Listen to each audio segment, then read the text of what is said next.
What's happening, guys? Welcome back to the channel. Hope you're all well. Today we are back at Crayford's and we are taking you through a session how to build your legs. So this is how to build your legs. We're going to be running through a lot of different leg machines, and we're also going to be running through why you would potentially reverse band a hack squat and why you would band up a leg press as well. So if you want to grow your legs and you want to grow your quads, this is the video you need to watch. I hope you enjoy, and I'll catch up with you after.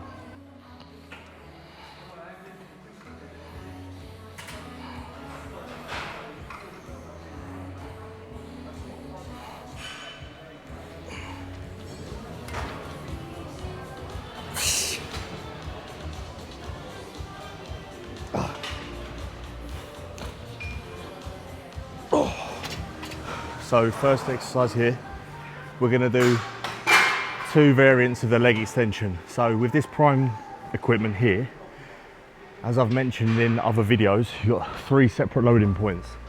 What I've done is, for the first two sets, so a top set and a back off, I've loaded the bottom point, 5 plates, and the midpoint with just the 15 kilos. As the pad comes up, the tension is going to increase. With your VMO here, this muscle here essentially kicks in around about 30% of knee extension. So as you get from here to here is when that is fully recruited, right? So because that's light in the lengthen range when the quad is stretched, you're able to come all the way up and load that bottom point heavier, so there's more pressure on the VMO. So by loading these points on this machine, you can target specific areas of the quad. When we load the top point after this top set and back off, you'll be feeling it more in the lengthen range, which is more the rec fem up top. So as I said, we'll do 2 sets of each, one targeting more VMO and then one targeting the lengthen range after that.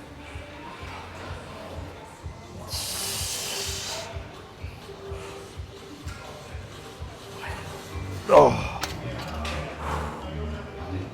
All of that pressure is towards the kneecap, the front of the knee, sorry, the front of the quad, low down. Whereas as we load the top points now, it's gonna feel heavier here when my legs are in this position. So when I load it in that bottom position, this is quite light down here. And as that comes up, it gets heavier, it feels heavier.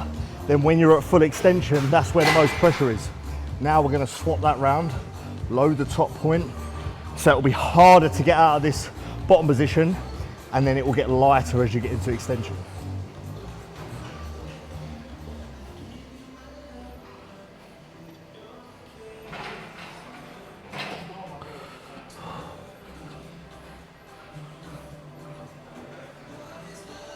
Oh, straight away you can feel the difference there, higher up in that rec fem there. Because it's heavy in that length and range when the knee's flexed. It's nice.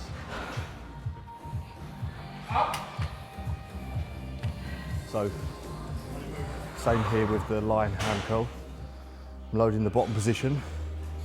So when the hamstrings are lengthened, when the legs are straight, there's not much tension.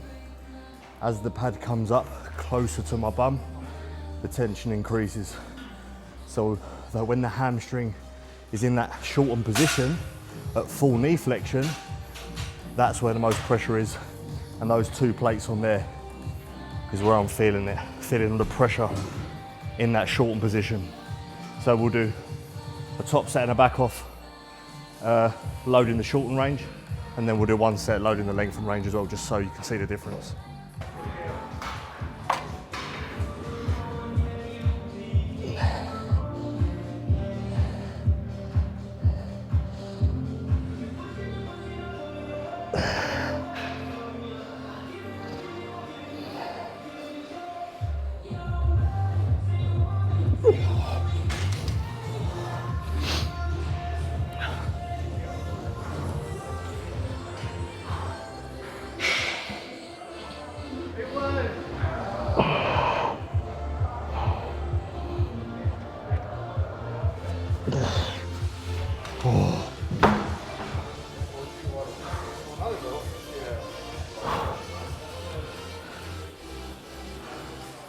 Hack squats now, reverse banded hacks.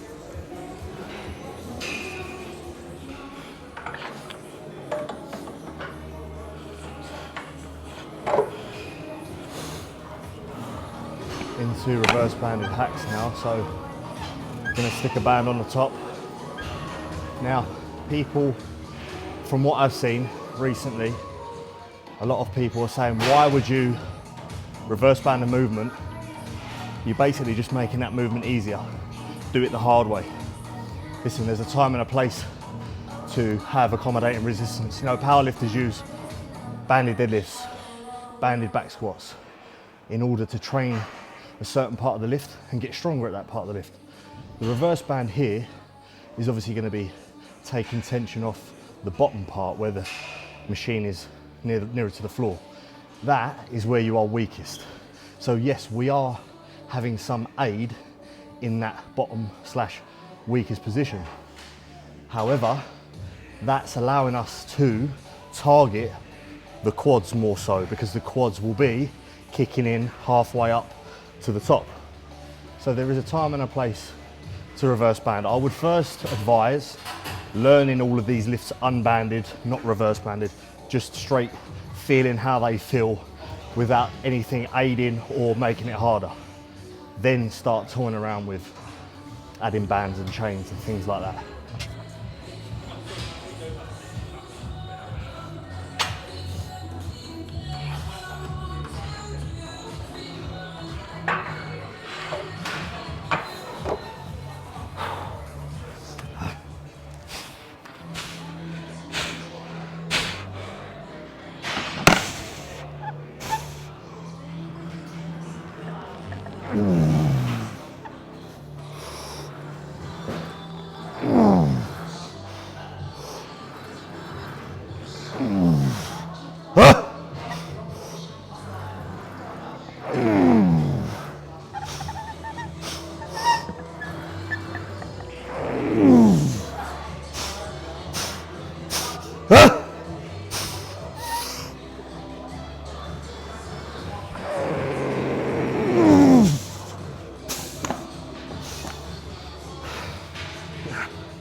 Six of those.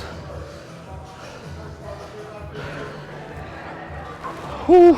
So obviously this video is a how to grow your leg series, right? So one thing I will add is that I've started with the isolation movements first. Started with 2 variations of leg extension and then the lying hamstring curl prior to the heavy compounds being this, and then after the leg press. Now, people ask me, should you do isolation before your compounds? Well, I would opt to do that if you struggle to get a mind muscle connection on the compounds. So if you can't feel your quads when hack squatting, it might be worthwhile doing some leg extensions or even a wall sit like an isometric to get the quads firing up, get that mind muscle before jumping onto the compounds. But also another reason I like doing the isolation first, these compounds are so fatiguing. I mentioned systemic fatigue earlier. That builds up when you do heavy compounds, deadlifts, hacks, barbell back squats, etc. I feel like I can put more effort into my isolation movements if I do them prior to compounds. But my compounds don't suffer. I can still put in maximum effort on the compounds, even though I've got a little bit of blood in the muscle from the isolation. So if I did the compounds first, the hacks and the leg press, I would feel so fatigued, not as in the muscle, at a muscle cell level. I'm on about the nervous system. I would be so fatigued from the heavy lifts that when I jump on the isolations, I've done it before, you're half-assing it. Whereas when I do the isolation first, I can really work to failure, get as much blood in that muscle as possible, and then I can still perform at maximum level on the compounds as well. So in this leg day, I would advise put your isolations first.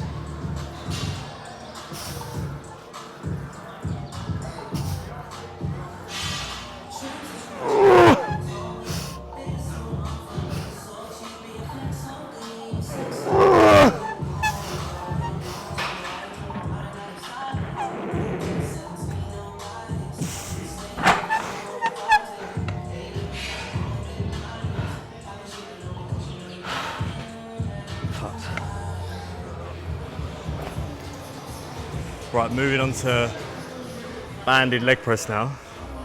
So the opposite of what we were doing earlier with the reverse band on the hack, this is actually adding tension towards lockout.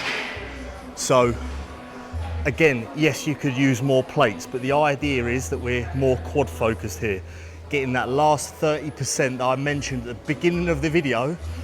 When the knee is at the last 30% of extension, you're hitting the VMO, right, around the quad.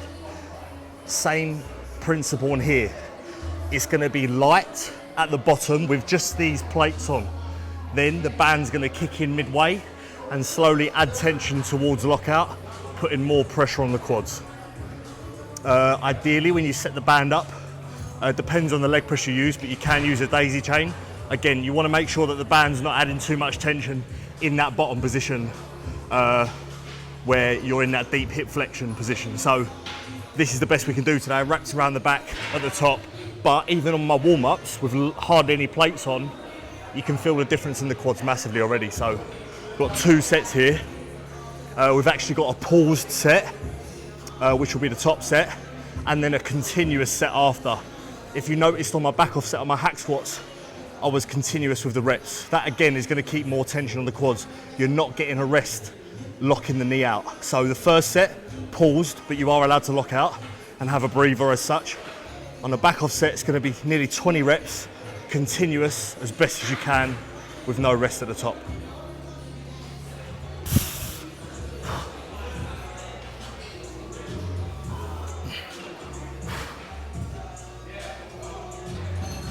Two more.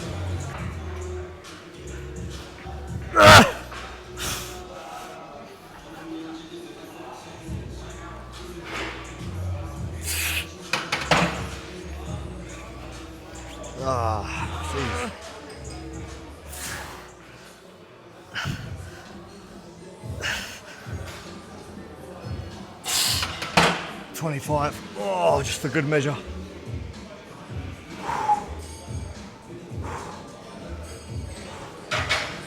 Couple of notes to take away for the Bulgarians. So this has obviously been a quad focused leg session, right?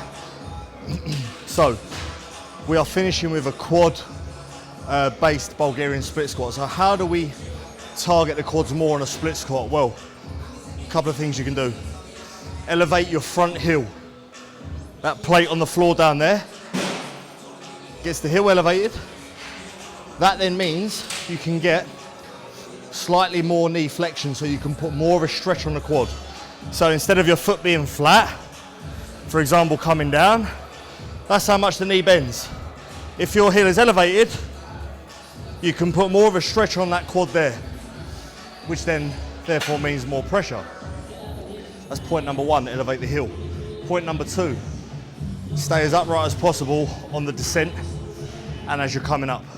Again, puts more of a stretch on the quad from the hip this time. So you're putting more of a bend in the knee to get a stretch, but you're also staying upright so that the quad is stretched from the hip as well.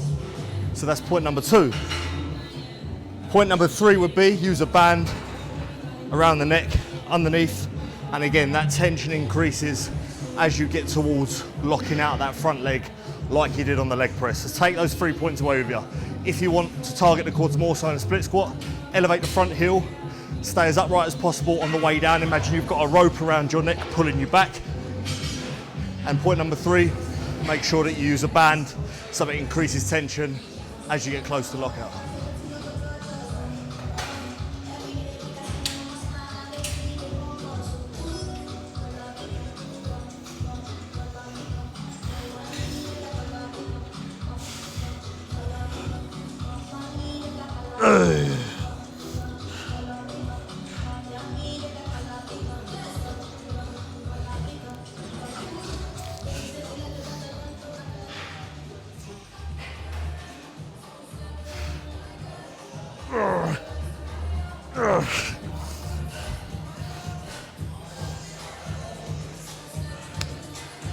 Right, we're going to wrap that up there.